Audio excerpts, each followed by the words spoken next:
की पूरी टीम आपके लिए आज का स्पेशल एपिसोड गोवा से लेकर आई है। तो गोवा से फायर, अर्थ, वाटर और विंड, ये चारों एलिमेंट्स हम आपके लिए लेकर आए हैं। इंडस्ट्री के बड़े बड़े दिग्गजों की क्या है राय क्लाइंट और क्रिएटिव के रिश्ते के बारे में, क्या है सोल्यूशन स्कैम एडवर्टाइजिंग का, और स्वामी सुखबोधानंद जी देंगे पर्ल्स ऑफ विजडम इस इंडस्ट्री को। ये सब होगा आज के शो में। तो एबीज में किसने मारी बाजी, गोवा और गोवा फेस्ट के बढ़िया नज़ारे। शुरुआत करते हैं आज के शो की। एक सवाल जो गोवा फेस्ट में फायर की तरह छाया रहा वो था एक क्लाइंट और क्रिएटिव का रिश्ता, और एक विज्ञापन या कैंपेन किसकी जिम्मेदारी है। गोवा फेस्ट का इस साल का थीम था जस्ट व्हाट यू अनएक्सपेक्टेड, और पिछले कुछ दिनों में लियो बनेट से लेकर बीबीडीओ और डीडीबी मुद्रा को लेकर स्कैम एड और आइडिया की चोरी से जुड़ी जिस तरह की खबरें आई वो सब काफी अनएक्सपेक्टेड ही रहा। ऐसे में कई सवाल उठे, क्या एजेंसियां अवार्ड के लिए स्कैम कर रही हैं? अवार्ड्स क्यों इतने जरूरी हैं? क्या प्रोएक्टिव काम में कंपनियां एजेंसियों का साथ देती हैं? कौन कितना जिम्मेदार है एक ब्रांड कैंपेन के लिए? इन सब सवालों के जवाब हमने गोवा फेस्ट के दौरान खोजने की कोशिश करी, जिनमें से कुछ के जवाब हमें बॉबी पवार ने दिए, जिनका गोवा फेस्ट में होना भी थोड़ा अनएक्सपेक्टेड ही था। लेकिन उनके वहाँ होने ने एक बात तो साफ की कि फोर्ट JWT स्कैम के लिए वो जिम्मेदार नहीं है।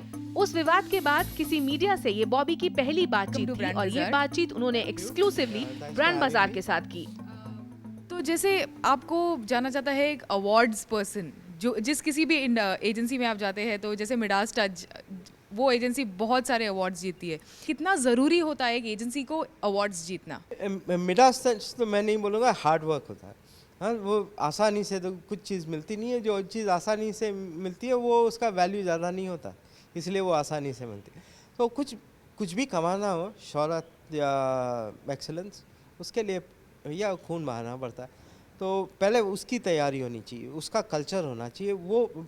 वो कल्चर के बीच जब बोओगे ना, तो फिर ये अवार्ड्स और अच्छा काम का फल आप पाओगे। तो वो एक्सेलेंस का culture is the first thing जो आपको पूरे एजेंसी या कंपनी में डालना चाहिए।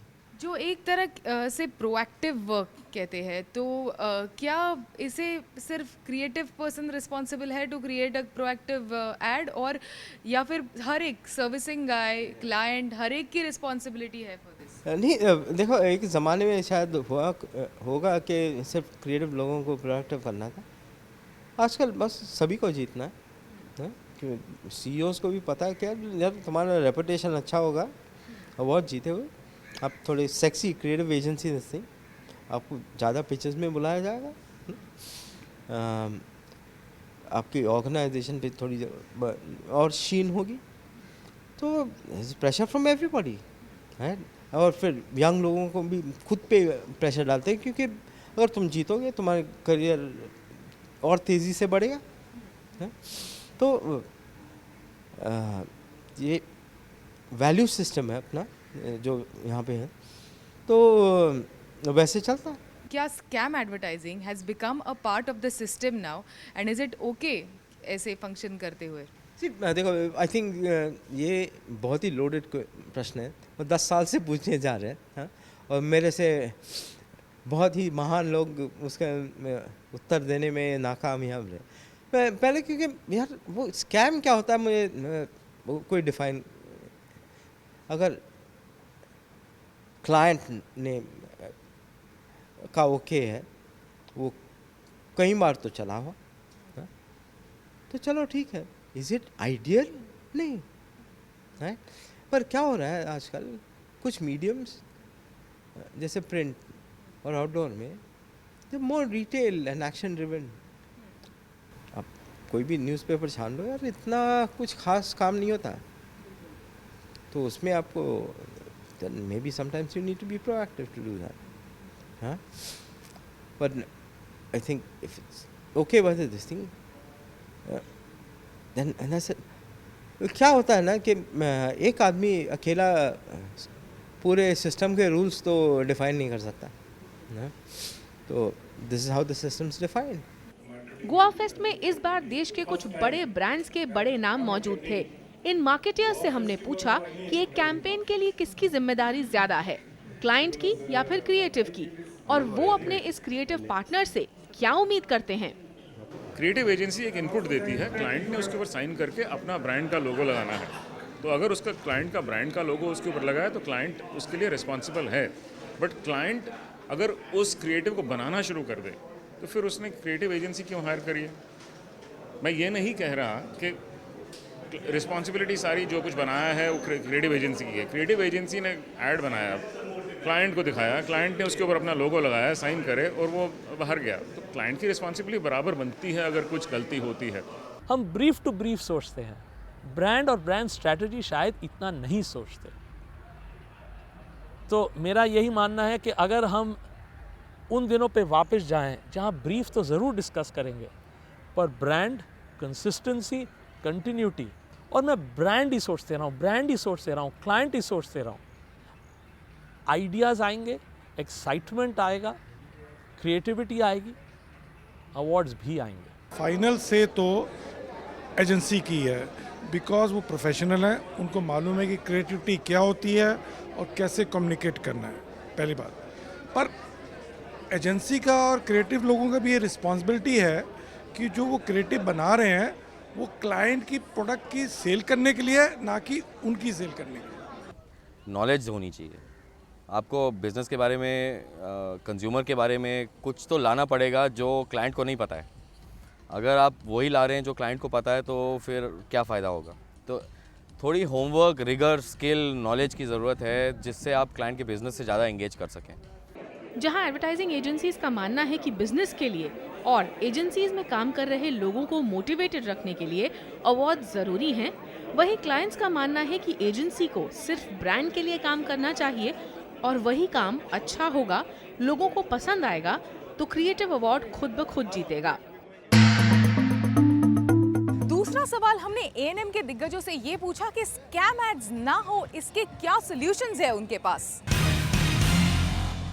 दो तीन तरह के सोल्यूशन हो सकते हैं। एक तो जो हम एक जो अभी पर्दा है कि क्लाइंट ने इसको साइन किया है, नहीं किया है, किसी एक मीडिया में शायद रिलीज़ हुआ है, अगर हम सब अग्री करें कि ये क्रिएटिविटी का सेलिब्रेशन है, ये आइडियाज़ का सेलिब्रेशन है, तो हम उससे उसको मुक्त कर दें कि हम वो रिलीज़ हुआ चाहे ना हुआ हो, एज़ फार एज़ वो ब्रांड के टेरिटरी में है तो हम उसको सेलिब्रेट कर सकते हैं। मुझे तो यही उम्मीद है कि मतलब आगे जाते हुए कि मेन स्ट्रीम में ही आ जाएं ये सब जो आप कह रहे हैं स्कैम वर्क्स हैं, क्योंकि they are very powerful and as somebody who's worked on the marketing side I can say that I would have loved to put this kind of work into the mainstream. Every agency should give an underwriting that this is not a scam ad and this is a regular part of the campaign. I think wo karega to everything will get stopped. I think it's a strong lesson this time in terms of what has happened. So industry people are going to be even more cautious to know how to stop this nonsense really. ये तो finally जो leadership है industry की वो decide करेगी। अगर leadership decide करती है कि हमारे ग्लोबल लोग कहाँ से या बाकी फेस्टिवल में ये काम जाना चाहिए और जीतना चाहिए और हमारा नाम और शौहरत होगी, तो फिर वही होने वाला है। अगर यहाँ की जितने क्रिएटिव डायरेक्टर्स हैं सीधे 5-6 लोग 10 लोग बैठ जाएं, जैसे पीयूष ने कुछ बोला है, ऐसे 4-5 लोग बैठ जाएं साथ में बैठ के कि भाई हमको इस तरह का काम नहीं करना है, एक दिन में बंद हो जाएगा। ये तो सब खुद करते हैं। कंज्यूमर को भी इंटरेस्टिंग चीज़ें अच्छी लगती है, कंज्यूमर को भी आपने मज़ेदार ऐड बनाया तो उनको मज़ा आता है, ब्रांड बिकता है। तो हम सारा फोकस, दूसरा सोल्यूशन ये है कि हम उस काम पे लगाएं जो बाज़ार में चल रहा है, लोगों को पसंद आ रहा है, ब्रांड्स उसके कारण बिक रहे हैं, and it all becomes celebration of real work. तो उम्मीद है कि A&M इंडस्ट्री इन सुझावों पर विचार करेगी और सच्चाई के बलबूते पर आगे बढ़ेगी ताकि अवार्ड्स, ब्रांड्स और उन पर लोगों का भरोसा कायम रहे। ब्रांड बाजार में वक्त है एक छोटे से ब्रेक का। ब्रेक के बाद कैसे धरती से जुड़े रह सकते हैं इस इंडस्ट्री के लोग, ये हम नहीं, स्वामी सुबोध आनंद जी बताएंगे।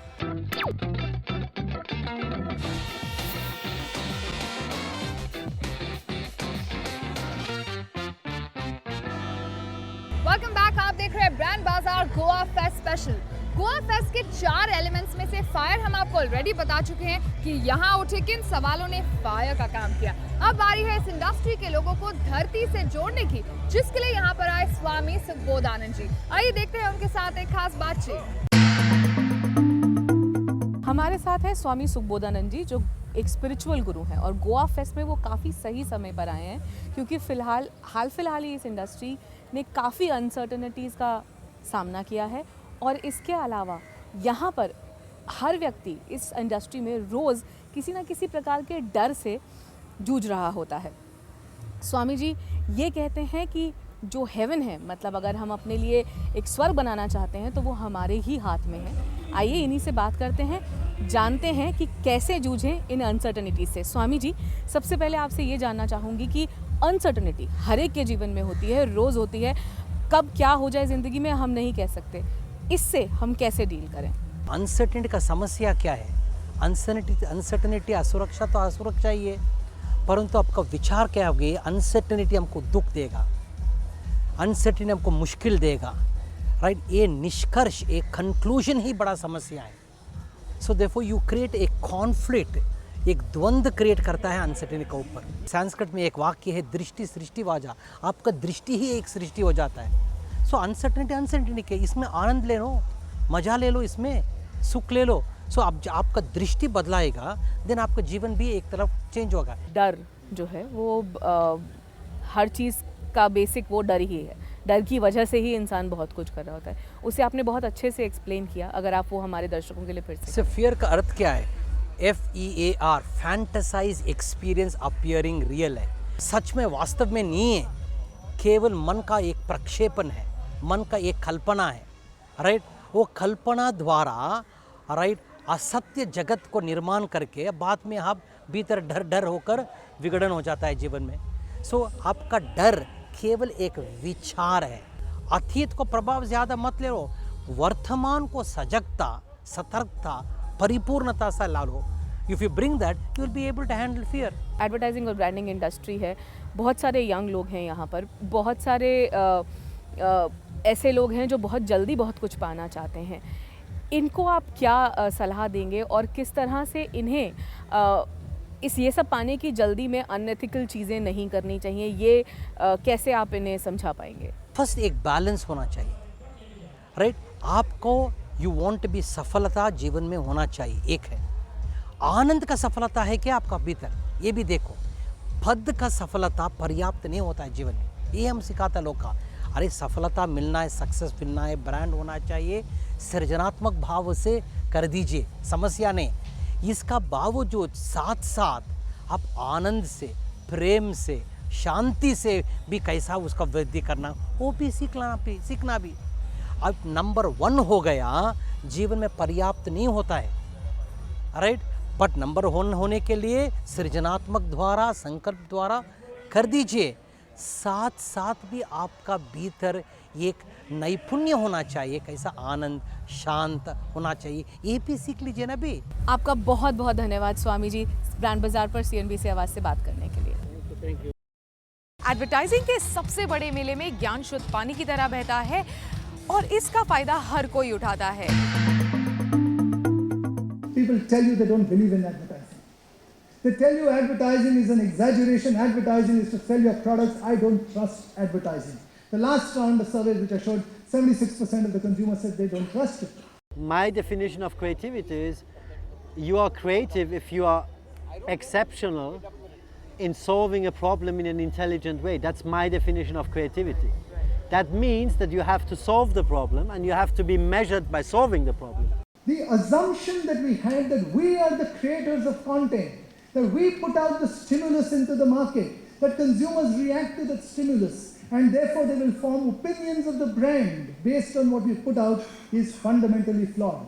The content a brand produces has to embody the values of the brand and be in the voice of the brand. And when you do that right, the brand does carry through. But if you think about it as just random content that could be published by any brand, it would be a waste of time and money.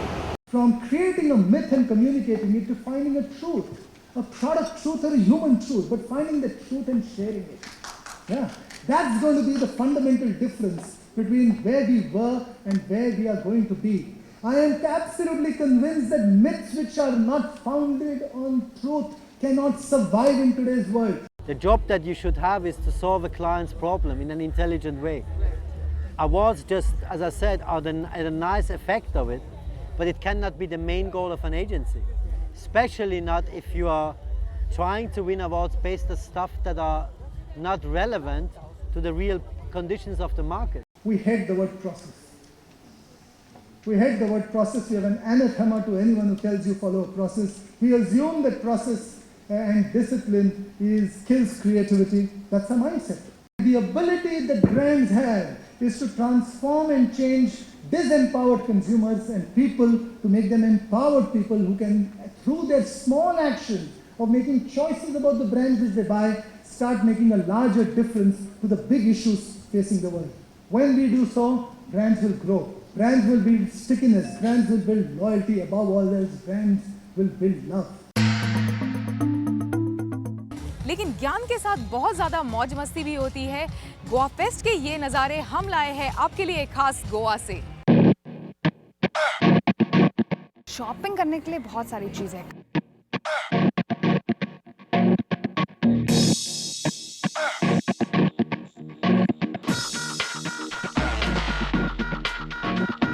Fantastic so far.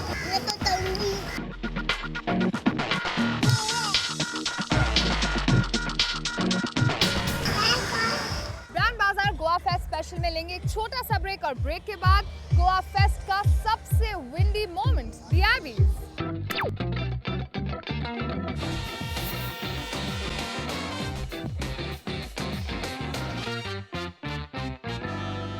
Welcome back, आप देख रहे हैं brand बाजार Goa fest special. Goa fest में मिलने वाले media और creative Abies हर agency के लिए एक ठंडी हवा के झोंके की तरह काम करते हैं जो किसी भी इंसान में जान भर सकते हैं। गोवा फेस्ट में दूसरे दिन की शाम मीडिया एबीज के नाम रही, जिसमें माइंडशेयर का जलवा रहा। मीडिया एजेंसी माइंडशेयर 3 गोल्ड, 6 सिल्वर और 1 ब्रॉन्ज मेडल के साथ पहले नंबर पर रही। I think the team has done a great job. We did a dominating effort this time, a complete domination with 10 medals. And I'm extremely proud that Mindshare Sri Lanka won an award for close-up. I think it's history making for Sri Lankans and I'm very excited about this. Media Abbys में Maxus को 6 award मिले और 5 media Abbys Madison Media Pinnacle और Lodestar UM ने हासिल किए। इस साल की मीडिया एबीज की खासियत ये रही कि पिछले साल से लगभग double the number of agencies ने इस साल एबीज जीते हैं।